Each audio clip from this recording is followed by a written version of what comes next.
नमस्कार दोस्तों, स्वागत है आपका आज की न्यूज में। दोस्तों, अगर मैं आपसे पूछूं कि चीन की ग्रोथ का राज क्या है तो आप यही कहोगे कि चीन एक मैन्युफैक्चरिंग हब है और पूरी दुनिया को सामान सप्लाई करके ही चीन आज दुनिया की दूसरी सबसे बड़ी अर्थव्यवस्था बना है। और आप सही भी कह रहे हो, लेकिन इसके पीछे एक और कारण है और वो कारण है चीन का दुनिया के बहुत बड़ी मात्रा में रॉ मटेरियल्स पर एकाधिकार। और इस रॉ मटेरियल या खनिज पदार्थों के दोहन के लिए चाइना ने हर हथकंडा अपनाया है।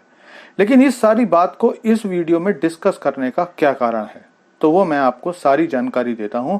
लेकिन उससे पहले आप लोगों से ये रिक्वेस्ट है कि जो लोग इस चैनल पर पहली बार आए हैं वो चैनल को सब्सक्राइब कर लीजिए, क्योंकि यहाँ आपको डिफेंस, फाइनेंस और फॉरेन पॉलिसी पर वीडियोस रोज मिलते हैं। तो दोस्तों, जैसा कि मैं आपको बता रहा था कि चीन ने दुनिया के अधिकांश मिनरल रिच एरिया पर अपना कब्जा किया हुआ है और ऐसा उसने साम दाम दंड भेद हर हथकंडा अपनाकर किया है। और इसके लिए चीन ने पूरा अफ्रीका में अपना कर्ज का जाल भी फैलाया हुआ है, क्योंकि अफ्रीकी महाद्वीप मिनरल्स और क्रूड ऑयल के मामलों में बहुत रिच हैं। लेकिन ये देश एक तो गरीब हैं और दूसरे इन मिनरल्स की माइनिंग के लिए जरूरी टेक्नोलॉजी भी इनके पास नहीं है। यही कारण है कि यूरोप और चीन इन्हें लगातार लूटते रहे हैं।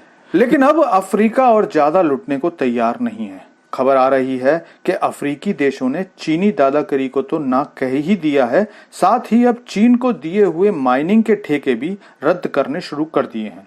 इस खबर को देखिए, इसमें इकोनॉमिक टाइम्स की एक खबर है जिसके अनुसार अब अफ्रीका चीन को रेयर अर्थ मेटल्स की माइनिंग से बाहर निकालना शुरू कर चुका है। इस खबर को छोटी मोटी बात मत मानिए, ये बहुत बड़ी खबर है। समाचार के अनुसार अफ्रीका की सबसे ज्यादा जनसंख्या वाले देश नाइजीरिया ने चीनी माइनिंग कंपनी रुताई के सारे ऑपरेशन टर्मिनेट कर दिए हैं। रुताई कंपनी नाइजीरिया में टाइटेनियम की माइनिंग कर रही थी और ऐसा पहली बार नहीं हुआ है। मई 2023 में एक और अफ्रीकी देश नामीबिया ने चीन की कंपनी जिनफिंग का लाइसेंस रद्द कर दिया था, क्योंकि चीनी कंपनी लिथियम की माइनिंग के लिए लाइसेंस गलत तरीके से लेने की कोशिश कर रही थी। इसके अलावा डेमोक्रेटिक रिपब्लिक ऑफ कांगो ने भी चीन के 6 कंपनियों के लाइसेंस रद्द किए, जो सोने की खदानों में इल्लीगल माइनिंग करते हुए पाई गई थी।